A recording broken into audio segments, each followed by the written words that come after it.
So, something they don't tell you whenever you buy a pinball machine or a new pinball machine for that matter, specifically from Stern, but you'll see it on pretty much any manufacturer, is you're not just buying the game itself, you're also buying a quite a bit of maintenance that you're going to need to do to the game.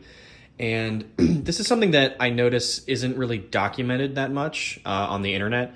Yeah, you might see it a lot in forums and people kind of complaining on Pinside about their new machine having problems and stuff like that. But I've never actually seen someone video this before.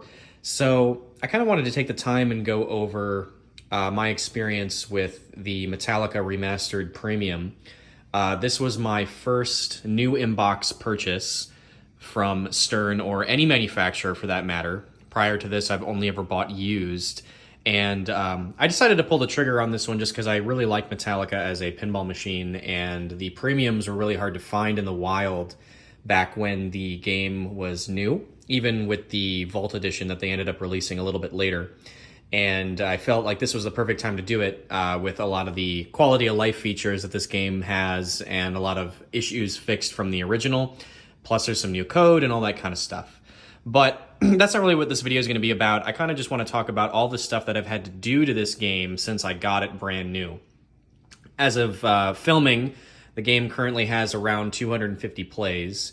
And usually that's around when you start to have some major problems, but I actually had quite a few other issues that happened before a few of the things that I'm going to talk about today.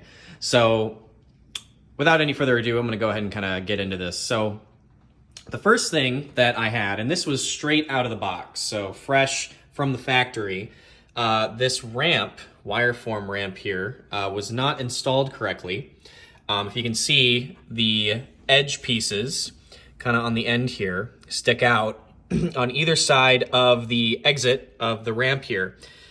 This side was pushed inwards, so anytime the ball would come down, it would kind of grind up against it and cause weird ball movements.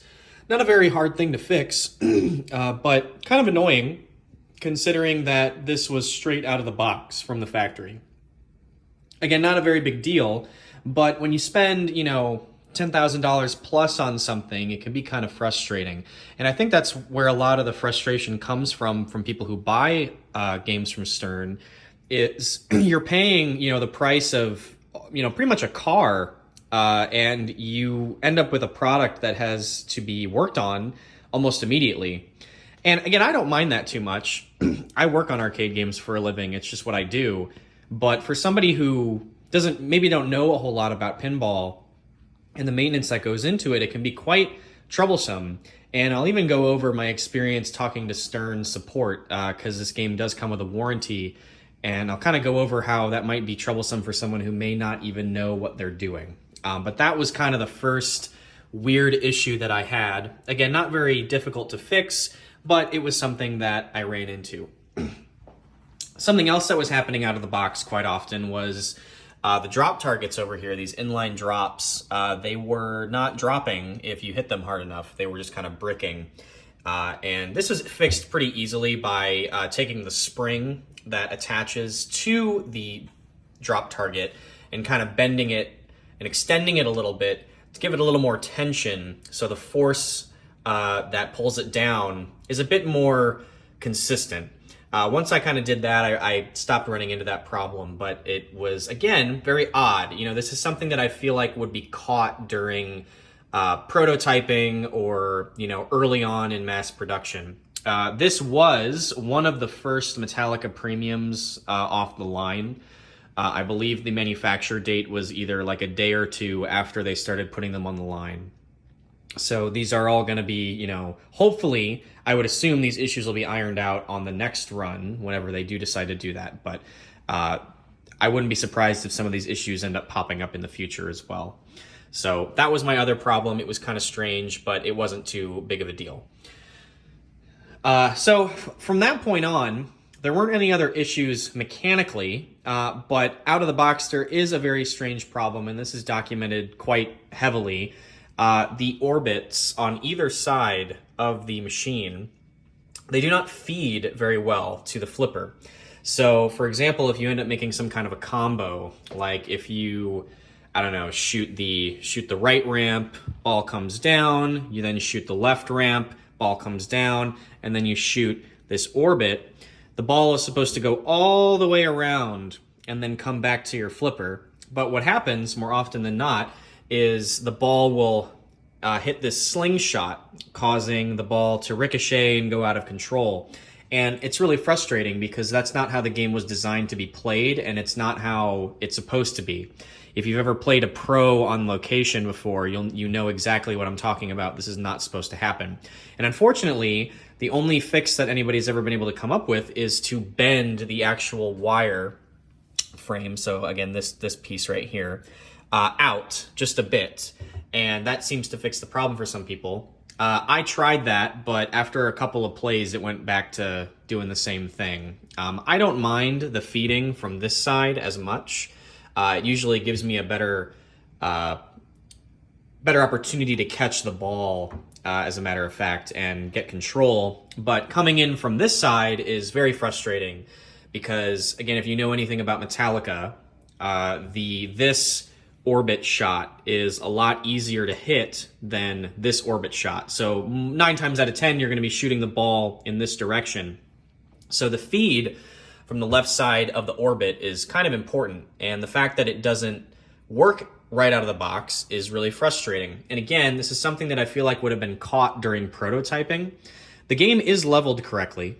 I usually put my games at around a 7.0 pitch. Playing it at a 7.0 or a 6.5, as Stern recommends, doesn't seem to change anything. If you end up going to a 6.5, it pretty much does the same thing. I've tried adding a little bit of Mylar to mine. It's kind of hard to catch on camera, but I do have a tiny little square or rectangle of Mylar to hopefully kind of push the ball out a little bit. It was working for a while, but it seems to cause some issues still. So I'm going to have to kind of mess with that. But it doesn't bother me an insane amount, but it is still kind of frustrating. One of my main theories is I actually believe these spinners are causing problems because I notice when the ball comes down, the spinner will actually cause the ball to ricochet a little bit left and right. And that causes weird feeds to the flipper. And the pros don't have spinners, so that's not a problem on any of the pro models, but the premium does. So I'm actually not sure how old Metallica premiums fare when it comes to their orbit shots, but I can tell you on the remasters, which is common across all of them, the LEs, the premiums, they all have this problem. So it's a bit frustrating, but that was still kind of working on this one, but I'm hoping to figure it out soon. The next thing that happened, and I want to say this happened at around 180 or so plays of owning the machine. The snake jaw was no longer closing. And if you've ever worked on a Metallica Premium before, you'll know that the snake jaw is quite obnoxious to work on. The design is very clever, but Stern is still using this awful magnetic kind of, I guess you could call it a relay, but it's more of a magnetic kind of pusher. And I'll lift the playfield here in a moment and show you kind of what I mean on all of these things down here in a moment. But it's a terrible, terrible mechanism that they've been using for a really long time. They use that mechanism to trip drop targets automatically so the player doesn't have to hit them. And over time, this magnet is no longer strong enough due to all the play that it gets, and it doesn't trip the drop targets anymore. And the same thing kind of happened with the snake jaw. The way it came adjusted from the factory was fine, but after it got played, 100 or so times, the metal started to kind of grind away and become a bit more rough, and the magnet wasn't strong enough to pull the trip bracket forward to allow the jaw to close. And again, I'm really not sure why they're still using this design. It's kind of frustrating. They've been using this design for a very long time, and it has always had problems. It's never been something that works 100%, and I really wish they would go to something different. The problem with it is when it starts experiencing issues, it's really difficult to fix because it's, one of those situations where there's not really an adjustment for it. On the snake jaw there is, But on something like a drop target, there isn't, because they just expect it to work. And, cleaning it doesn't really seem to do a whole lot.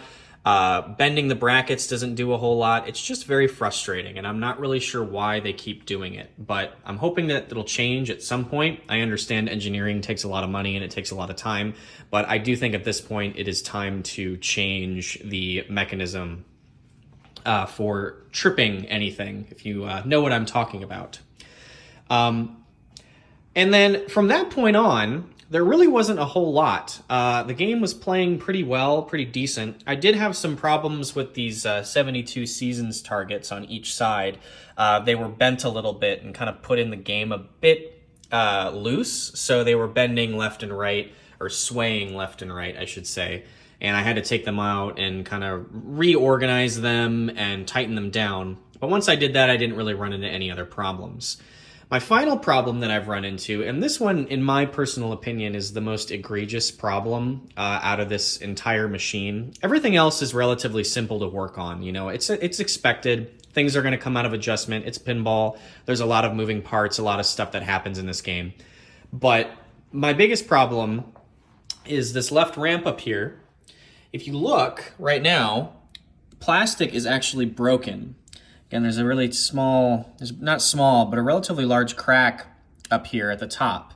And Stern actually released a kit very recently. I think they just started shipping. As you can see, I have mine on there. There's a separate piece of plastic at the bottom. And this plastic is to provide extra support so this plastic doesn't end up breaking. The thing that is insane to me is the new kit does not include a replacement plastic.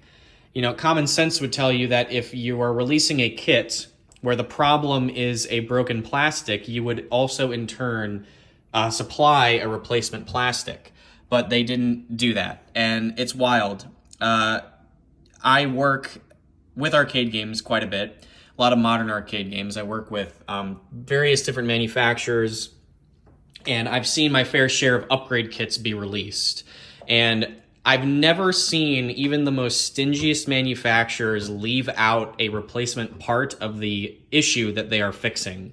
It's kind of insane to me, especially when it comes to something simple like a plastic. I think it's a bit frustrating that they wouldn't even bother including a spare plastic for the customer. Again, normally it's not the end of the world, but the problem here is you're spending a ton of money on a game that you don't necessarily need, right? This is not something that people need in their lives, right? I mean, you could, maybe make a case for that. I'm not too sure, but people don't need pinball machines, right? And you're choosing to spend this insane amount of money on something that the manufacturer does not provide a whole lot of support for. Again, I understand, that this is a company and they have to stay in business and they're looking for any ways to cut costs if they can. I do understand. But it feels a bit like you're just kind of being ignored as a customer when you end up spending an insane amount of money. And on top of that, the support email and, ticket system that Stern has is quite slow. Again, I'm not sure if they're running into issues with staffing or if they are, going through kind of a transition period. I'm not really too sure, but it's very, very difficult to get a hold of anybody at Stern, it seems, unless you've been buying pinball machines forever to get a replacement, right? And you think it would be easy, but it really isn't. It takes quite a while. And you have to jump through all these hoops just to get something from a warranty that you paid for and you currently own. So, not too sure what the deal is there.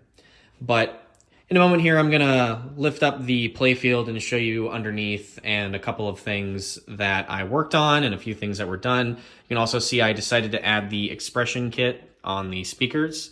I have my own opinions about the speakers and the expression kits and stuff like that. I think they look fantastic. They look really cool and they do add a lot to the game, but they are very much overpriced.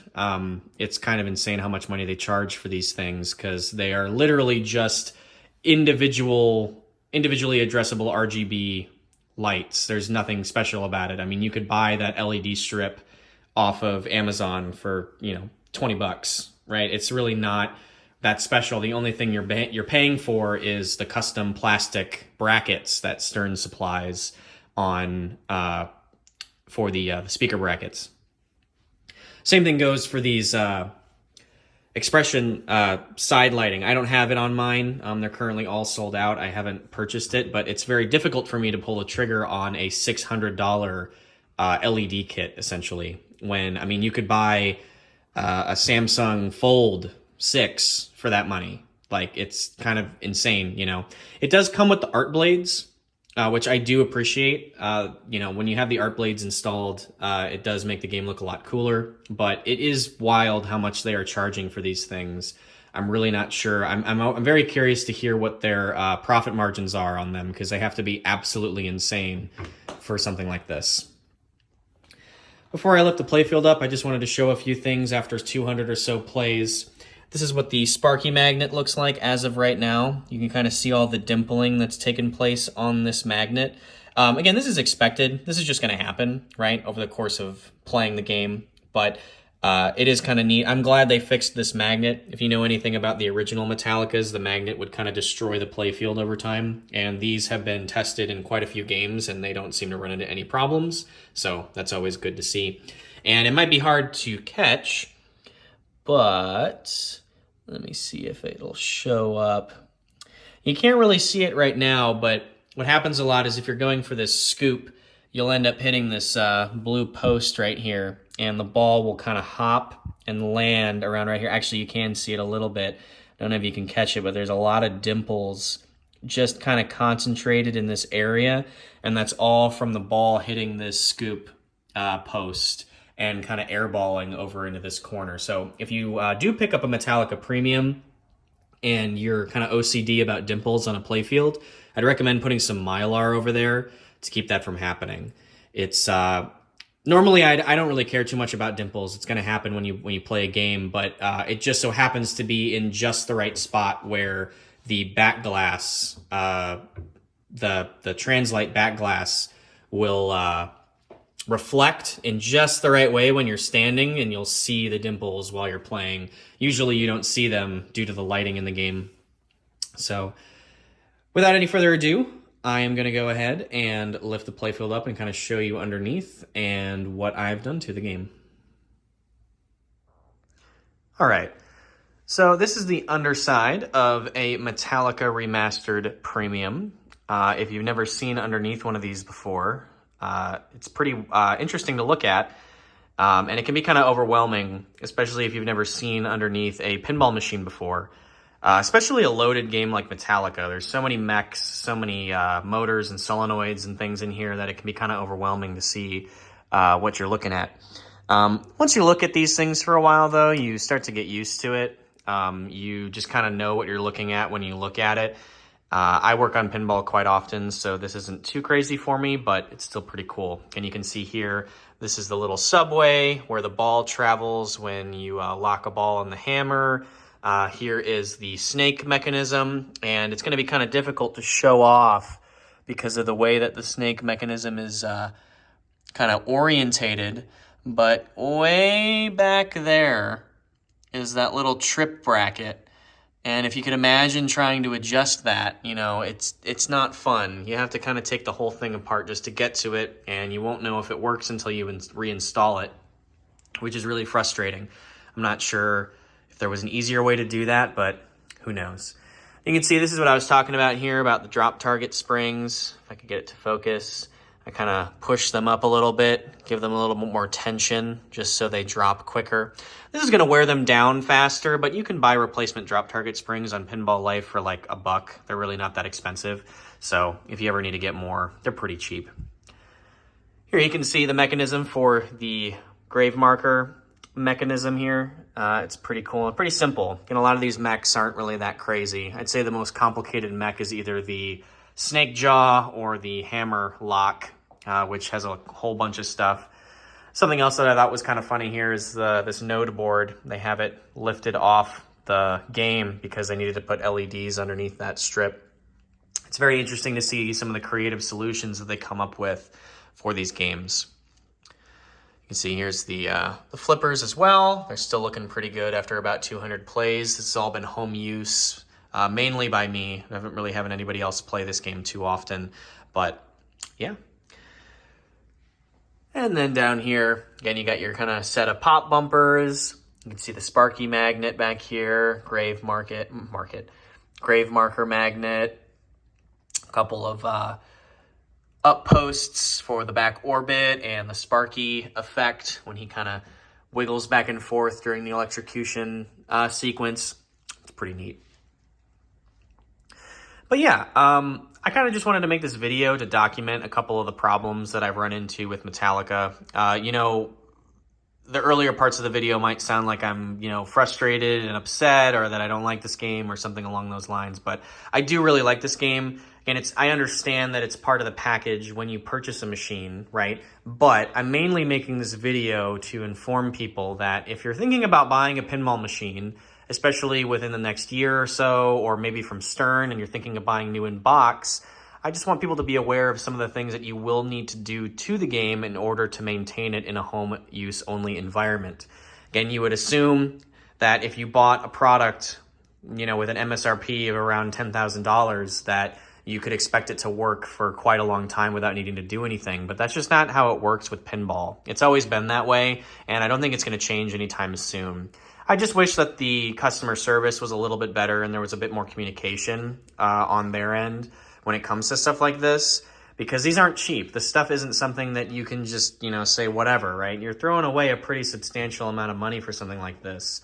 And it's a bit frustrating just how hard it is to get a hold of somebody for this particular kind of game. So if you're thinking about buying something, again, I'd highly recommend buying used, or a game that's a little bit older, that's been kind of tried and tested in the wild. And you would think a game that was a remaster of a game that they already put out, there really wouldn't be too much room for error, but there's always room for error. You'll find that out pretty fast. So anyway, I hope you enjoyed this little video. I know it was a little different than what I normally do, but if you enjoyed, I got plenty of other arcade tours on the way. If you want to check out any of the other arcade tours that I've done on my channel, you can just click the link in the description. I got a couple of good ones there. I do still plan on doing more, and I hope you will tune in to watch. Thank you.